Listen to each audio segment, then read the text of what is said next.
நண்பர்களே, இன்னைக்கு உங்கள சந்திக்கிறது எனக்கு ரொம்ப சந்தோஷம். இந்த தளத்துக்கு நீங்க வந்ததுக்கு நன்றி. உங்களுக்காக ஆண்டவர் நெறைய விஷயங்கள வச்சிருக்கிறாருன்றத உங்ககிட்ட பகிர்ந்துக்க நான் விரும்புறேன். இன்னைக்கு உங்க கூட நான் பேச வேண்டிய விஷயத்துக்குள்ள போறதுக்கு முன்னாடி, சில விஷயங்கள சொல்லிக்க விரும்புறேன். நீங்க ஜான் கிஃப்டா அப்படின்ற என்னோட Instagram, Facebook, YouTube மூலமா என்ன ஃபாலோ பண்ணி என்னோட பதிவுகள நீங்க பெறலாம். தினமும் என்னோட பாட்காஸ்ட் நீங்க கேட்கலாம். ஆண்டவரோட கிருபையில அதெல்லாம் நல்ல கிரியை செய்து வர்றத நான் பார்க்கிறேன். நீங்களும் அத தினமும் கேளுங்க. நிச்சயமா அது உங்களுக்கு ஒரு பெரிய ஆசீர்வாதமா இருக்கும்னு என்னால சொல்ல முடியும். ஜான் கிஃப்டா அப்படின்ற என்னோட யூடியூப் சேனல தினமும் பார்க்க மறக்காதீங்க.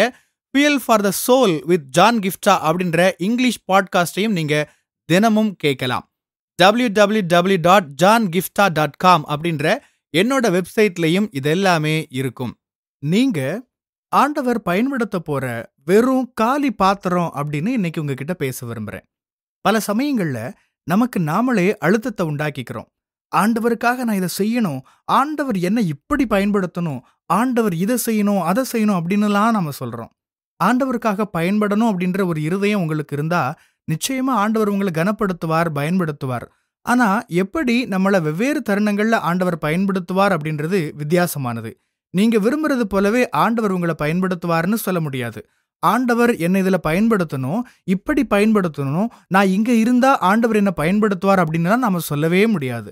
ஆண்டவர் அப்படியும் நம்ம பயன்படுத்தலாம். ஆனா ஆண்டவருடைய வழிகள் நம்மோட வழிகளை காட்டிலும் வித்தியாசமானது. அதை அவர் செய்யறதுக்கு நாம அவரை நம்ப கத்துக்கணும். நீங்களும் நானும் செய்ய வேண்டிய மிக கடினமான ஒரு விஷயம் அதுதான். உங்க வாழ்க்கையை நடத்துறது நீங்க இல்ல, ஆண்டவருக்காக ஒன்னு செய்யறது நீங்க இல்ல அப்படின்னு நீங்க புரிஞ்சுக்கணும். ஆண்டவர் ஒருவேளை உங்களை நேரடியா பயன்படுத்தலாம். ஒருவேளை நீங்க கடந்து போன பிறகு உங்க வாழ்க்கை மூலமா உங்களை ஆண்டவர் பயன்படுத்தலாம். எப்படி பயன்படுத்தணும்ன்றது அவரோட கரத்துல இருக்கு. நம்மள நிறைய பேரு நம்ம இருக்கும்போதே ஆண்டவர் நம்மளை பயன்படுத்தணும்னு விரும்புறோம். உண்மைதான். நீங்க இருக்கும்போதே ஆண்டவர் உங்க மூலமா வெளிப்பட்டு உங்களை பயன்படுத்துவாரு. நீங்கள் தேசத்தின் நன்மையை புசிப்பீர்கள்னு வேதம் சொல்லுது. உங்களோட வாழ்க்கையில அது நடக்கும். ஆண்டவர் வாக்கு பண்ணி இருக்கிறாரு. நீடித்த நாட்களால் உன்னை திருப்தியாக்குவேன்னு சொல்லி இருக்கிறாரு. உண்மைதான். ஆனா எப்பவுமே நாம விரும்புறபடியே தான் ஆண்டவர் செயல்படுவார் அப்படின்னு இல்ல. நாம இருக்கும்போதே அது நடக்கணும்னு அவசியம் இல்ல. ஒரு வேத பகுதியை உங்களுக்கு காட்ட விரும்புறேன். 2 ராஜாக்கள் 13ஆம் அதிகாரம் 21ஆம் வசனம். ஏற்கனவே முந்தின ஒரு எபிசோட்ல இதை பத்தி நான் பேசியிருக்கிறேன். செத்துப்போன ஒரு மனுஷனை அடக்கம் பண்ண போனாங்க. எதிரியோட படை தாக்குதல் நடத்த வந்தாங்க. படை இல்ல, ஒரு சிலர் தாக்க வந்தாங்க. இவங்க அந்த மனுஷனோட உடலை எலிசாவோட கல்லறையில எரிஞ்சாங்க. அந்த மனுஷனோட உடல் எலிசாவோட எலும்புல பட்டதும் அந்த மனுஷனுக்குள்ள உயிர் வந்துருச்சு. நீங்க இங்க கவனிக்க வேண்டியது, இந்த அற்புதத்தை பார்க்கிறதுக்கு எலிசா அங்க இல்ல. எலிசா ஆண்டவரோட வல்லமையை பார்க்க அப்ப உயிரோட இல்ல. எலிசாவோட வாழ்க்கையில ஆண்டவரோட அபிஷேகம் இருந்திருந்தாலும் எலிசா நேரடியா ஈடுபடாம அது வெளிப்பட்டது. சகல வம்சங்களுக்கும் ஜாதிகளுக்கும் தகப்பனாவாய் அப்படின்னு ஆபிரகாமை பார்த்து ஆண்டவர் சொன்னாரு. ஆனாலும் அவருக்குன்னு ஒரு மகன் கிடைக்கிறதுக்கு அவர் போராடினார். திருமண உறவை தாண்டி கூட இஸ்மவேல் மூலமா அது கிடைச்சிராதான்னு முயற்சி செஞ்சாரு. எவ்வளோ பெரிய வாக்குத்தத்தங்கள் எல்லாம் அவருக்கு கொடுக்கறாரு. ஆனாலும் அது அவர் உயிரோட இருந்தப்ப நடந்துடல. ரூத் சரித்திரத்தை பாருங்க. ஏசு கிறிஸ்துவோட வம்சாவளியில ரூத் இடம் பெறாங்க. ஆனா அவங்க உயிரோட இருந்த வரைக்கும் தான் ஏசு கிறிஸ்துவோட வம்சாவளியில இருப்பேன்னு அவங்களுக்கு தெரியாது. என்ன சொல்ல வர்றேன்னா, சில சமயங்கள்ல உங்க வாழ்க்கையில விஷயங்கள் உங்களுக்கு புரியாம இருக்கலாம். நடக்கிறது என்னன்னு உங்களுக்கு புரியலன்னா கூட உங்களை ஆண்டவருக்கு அர்ப்பணிச்சு அவரோட அரசாட்சியில உங்களை பயன்படுத்த அனுமதிங்க. ஏன்னா உங்களுக்கு அது புரியலனாலும் கூட நீங்க ஜனங்கள்ல தாக்கத்தை உண்டாக்கிட்டு தான் இருப்பீங்க. உங்களுக்கு அது தெரியாம இருக்கலாம். ஆனா உங்களால மாற்றம் நடக்கும். சில சமயங்கள்ல நான் எங்கேயாவது போறப்ப முன்ன பின்ன தெரியாத நபர்கள் வருவாங்க. உங்களோட நிகழ்ச்சியை கேட்டேன், பார்த்தேன்னு சொல்லுவாங்க. ஓ நல்லது, ஆனா நீங்க அதுல கமெண்ட் எழுதியிருக்கலாமே, எனக்கு தெரிஞ்சிருக்குமேன்னு நான் சொல்லுவேன். ஆனா இதை பத்தி யோசிக்கிறப்ப எனக்கே தெரியாம எத்தனையோ பேர் என்னோட செய்தியை கேட்கறாங்க.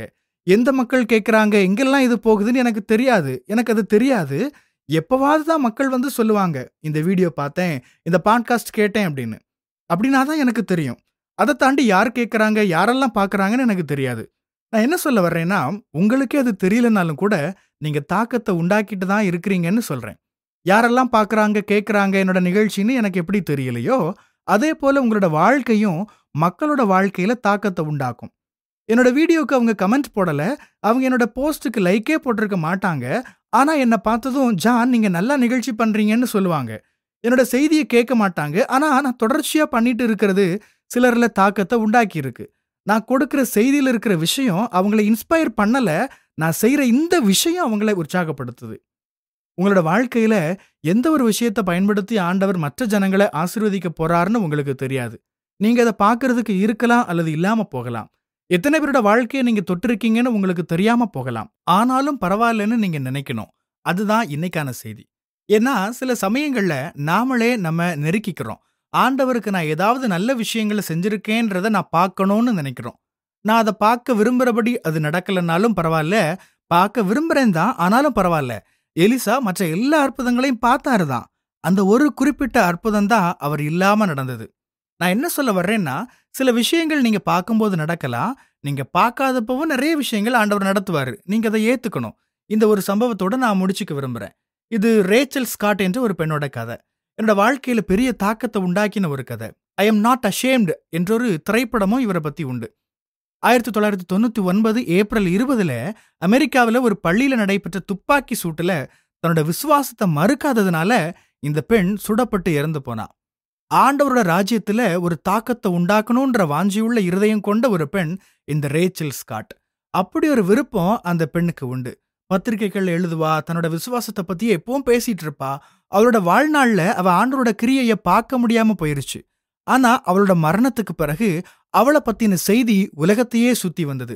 ஒரு திரைப்படம் தயாரானது, புத்தகங்கள் உருவானது, அவளை பற்றி நிறைய ஆவணப்படங்கள் டாக்குமெண்ட்ரி ஃபில்ம் எடுக்கப்பட்டன. ரேச்சல் ஸ்காட் என்ற பேர் பெரிதளவுல பேசப்பட்டது. ஆனா அதை பார்க்கிறதுக்கு ரேச்சல் ஸ்காட் உலகத்துல இல்ல. நாம நம்மள ஆண்டவரோட கரங்கள்ல அர்ப்பணிக்கணும். ஆண்டவரே, நீங்க பார்த்துக்கோங்க. என்னோட வாழ்க்கையில எப்படி நீங்க வெளிப்படணும்னு விரும்புறீங்களோ அப்படி நீங்க வெளிப்படுங்க. அது உங்க கரங்கள்ல இருக்குது. அத பார்க்க நான் இருக்கிறேனோ, வாழ்க்கையை விட்டு கடந்து போயிட்டேனோ அதெல்லாம் 2ஆம் பட்சம்தான். நீங்க உங்க வழியில அதை செய்யுங்க. அதுதான் எப்பவும் சிறந்த வழியா இருக்கும் அப்படின்னு சொல்லுவோம். ஆமென். God bless you. பிரியமானவங்களே, இந்த செய்தி மூலமா நீங்க உற்சாகம் அடைஞ்சிருப்பீங்க, ஆசீர்வதிக்கப்பட்டிருப்பீங்கன்னு விசுவாசிக்கிறேன். திரும்பவும் ஞாபகப்படுத்துறேன்.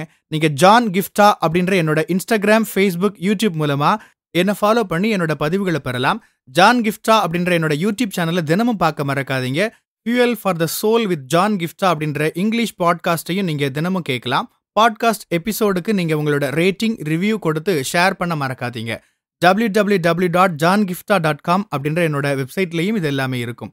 இந்த ஊழியத்தால நீங்க ஆசீர்வதிக்கப்பட்டிருந்து மற்றவங்களுக்கும் இதே ஆசீர்வாதம் சேரணும்னு விரும்பினா நீங்களும் எங்க கூட சேர்ந்து ஆண்டவரோட ராஜ்யத்தை கட்டுற இந்த பணியை உங்களோட நிதி ஆதரவு மூலமாவும் தாங்கலாம். கூகுள் பே அல்லது நெட் பேங்கிங் அல்லது பேபால் மூலமா நீங்க ஆதரவு தரலாம். எல்லா விவரங்களையும் டிஸ்கிரிப்ஷன்ல நீங்க பார்க்கலாம். ஆண்டவர் உங்களை ஆசீர்வதிப்பாராக.